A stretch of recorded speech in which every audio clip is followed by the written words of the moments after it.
See him in Denver. I'm Joel Myers alongside Tim Daggett, and there is our current leader after 4 rotations, John Roethlisberger from the University of Minnesota. There's a great deal of gymnastic tradition in the Roethlisberger family.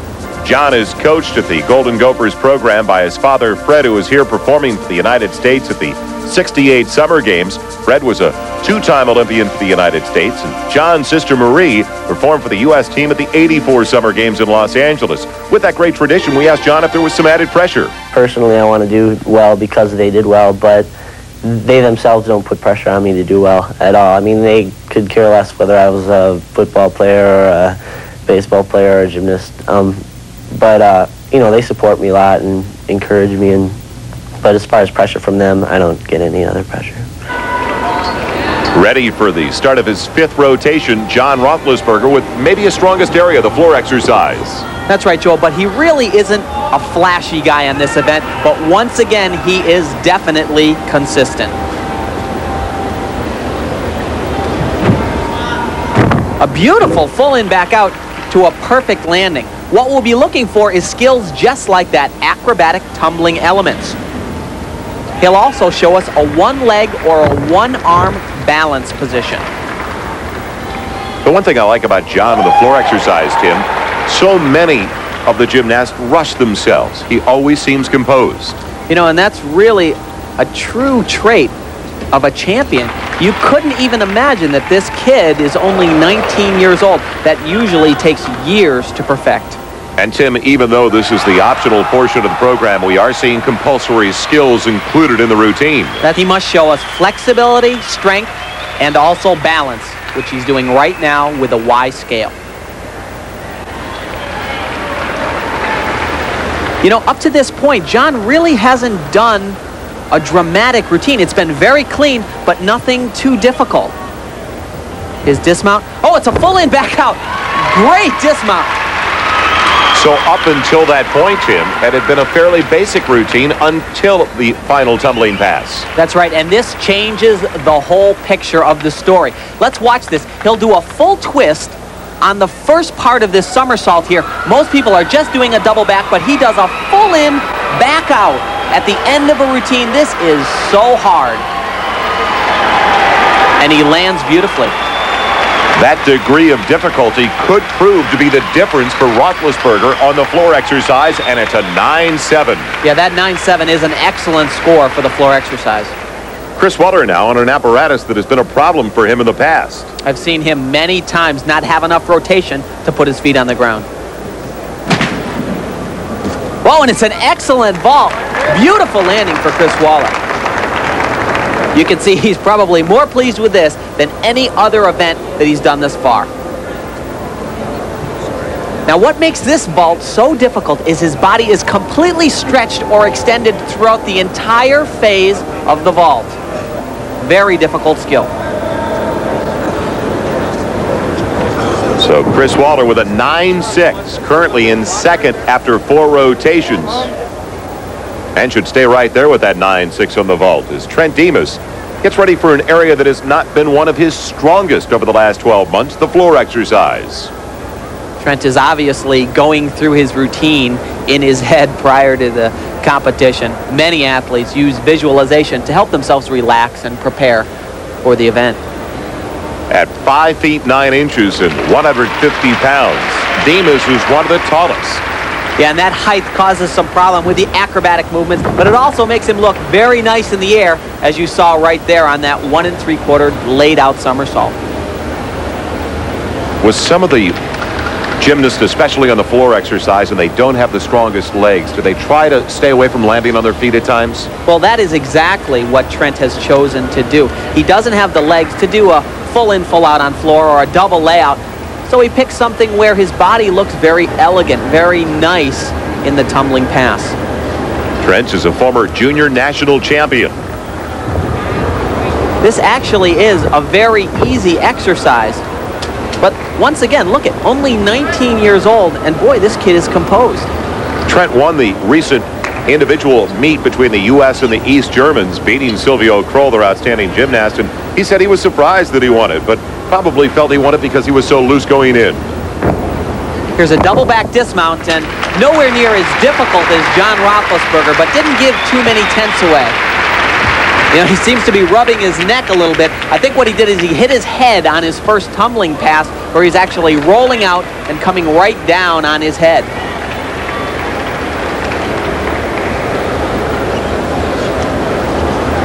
Right now, though, he's looking for a big score to try to move up in the standings.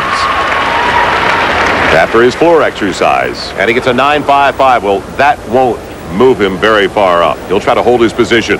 Yeah, that's not a bad score for floor exercise, but if you want to be the champion, it's certainly not going to be enough. Only one rotation remains now as Waller tries to overtake Roethlisberger. Demas holding down the third position with Ringgold in fourth, Keswick in fifth. As we come back to Denver.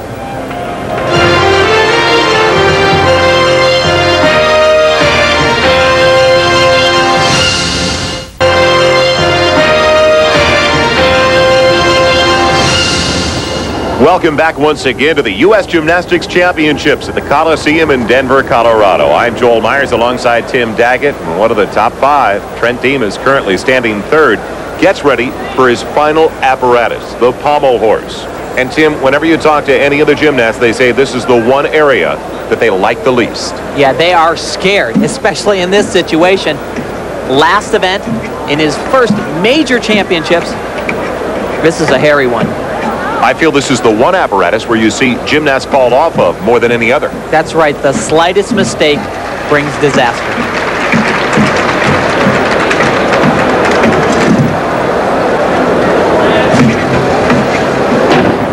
Nice handstand position. Once again, a composed kid. Appeared to be a bit of a break at the end. You know, he really didn't do anything phenomenal in that routine, but I'm sure you see the look on his face right there. He's just happy he got off without a major fall. Trent Demas has just completed his final apparatus, the pommel horse. The degree of difficulty, not really all that spectacular, Tim. Yeah, that's right. He really didn't blow us away with anything, but he did manage to basically struggle through an exercise without a major deduction. Started the final rotation in third position and will not move up. A very disappointing score of 9.25. Up till now, it has been a dogfight between the top three competitors. Each one of them had the opportunity to capitalize and to come home national champion, and with that routine, he will not do it. So Trent Demas not dynamic enough and not clean enough on the pommel horse. With that 9.25, you can see the disappointment because he's just taken himself out of the running. So it's a showdown now between the top two. John Roethlisberger from the University of Minnesota, Chris Waller there from UCLA, who has said before he doesn't think the American men are motivated enough on the international scene. I think a lot of American gymnasts are just plain old too conservative in their gymnastics, regardless of what sort of skills they're doing or the kind of gymnastics they're doing. But they're more worried about missing than they are about going after the gold or first place. The knock against Chris Waller in recent years has been he always gets the job done, but there's that one apparatus that always gets him, and now he's completed 5. This is his final. Yeah, I've never seen Chris Waller have a flawless competition, and let's see if he can do what he says he's going to do and go out there and go for the gold, because it's all within his grasp. Second behind John Roethlisberger as he mounts the parallel bars. We're looking for locked arms and steady handstands. Oh boy, and that's a major error. Those 3 hand placements. You know, over and over again, all day long, we've said that this kid is a definite threat, but he's never been able to put the entire competition together. And we just basically saw him completely open the door for John Roethlisberger. And a little bobble as well on his dismount. And you know, Chris looks a little bit upset at this point, and I'm sure the first thing that popped into his mind as soon as he took that first hand placement in the handstand was, my God, I've done it again. I can't believe it. Are we looking at a possible Olympian in Barcelona in '92? Oh, there's no doubt. We're looking at a kid that could actually be a medalist on certain events in Barcelona. But he's got to overcome this problem. He had done it up until this point. The parallel bars demands that you don't pick up your hands and move it, just as he's doing right there. And those changes in the hand position cost him 1/10 of a point for each movement. And a huge setback, a 9.35 for Chris Waller. So Waller, the UCLA Bruin, has failed to capitalize on his opportunity to overtake the leader, John Roethlisberger. But let's not forget, Roethlisberger still has one final apparatus. It's his 6th rotation. When we come back, we'll be crowning a new champion. Will it be the young man from the University of Minnesota? We'll be right back to find out if Roethlisberger can hang on to his lead. Roethlisberger